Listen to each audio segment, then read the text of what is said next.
itu autism? Autism Spectrum Disorder (ASD) atau sering disebut sebagai autism merupakan sejenis gangguan neurologi ataupun perkembangan saraf yang melibatkan masalah komunikasi, emosi serta perkembangan sosial seorang kanak-kanak. Ia juga melibatkan masalah integrasi diri dan masalah perkembangan fungsi otak serta tumbesaran. Bukan hanya autism, ASD juga merangkumi sindrom Asperger, sindrom Haller dan juga gangguan pervasif. Apakah punca dan latar belakang autism? Punca-punca autism masih belum dapat dikenal pasti, namun terdapat kajian yang menunjukkan bahawa berkemungkinan autism diwarisi secara keturunan atau kecederaan otak traumatik ketika lahir. Tanda-tanda autism dapat dikesan pada kanak-kanak seawal 2 hingga 3 tahun dan keadaan ini tidak dapat dipulihkan. Pada tahun 1911, autism telah diperkenalkan oleh seorang pakar psikiatri dari Switzerland yang bernama Jürgen Breuer. Perkataan autism berasal daripada bahasa Yunani, iaitu autos yang membawa maksud kepada sendiri. Ini menunjukkan salah satu sikap kanak-kanak autism yang suka menyendiri dan tidak suka bersosial dengan orang lain. Apakah kepentingan kesedaran masyarakat? Kesedaran autism dalam masyarakat awam adalah amat penting. Masyarakat awam perlulah mendapatkan pendedahan dan ilmu pengetahuan yang mencukupi tentang masalah autism. Masyarakat awam digalakkan untuk mengambil inisiatif supaya memahami isu-isu tentang autism. Pelbagai usaha boleh dijalankan dengan hanya menggunakan laman sosial untuk membangkitkan kesedaran autism dalam masyarakat awam. Contohnya, poster yang dipenuhi dengan maklumat autism boleh ditularkan di dalam media sosial. Apakah simptom autism?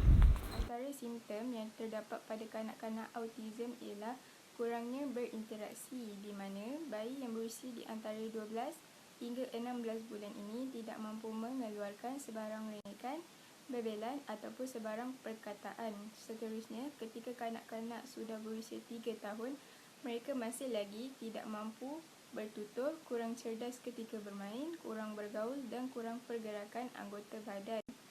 Seperti kanak-kanak tidak dapat melambai, menunjukkan sesuatu dan mencapai objek yang mereka mahukan. Yang ketiga, mereka gemar bersendirian dan tidak dapat memberikan respon apabila nama mereka dipanggil. Mereka juga akan mengulangi tingkah laku dan minat yang sama. Contohnya, mereka akan menggerakkan badan ke hadapan dan ke belakang berulang kali, bertepuk tangan dan mengangguk berulang kali. Pada peringkat akhir, kanak-kanak akan menyerang orang dan mencederakan diri mereka sendiri.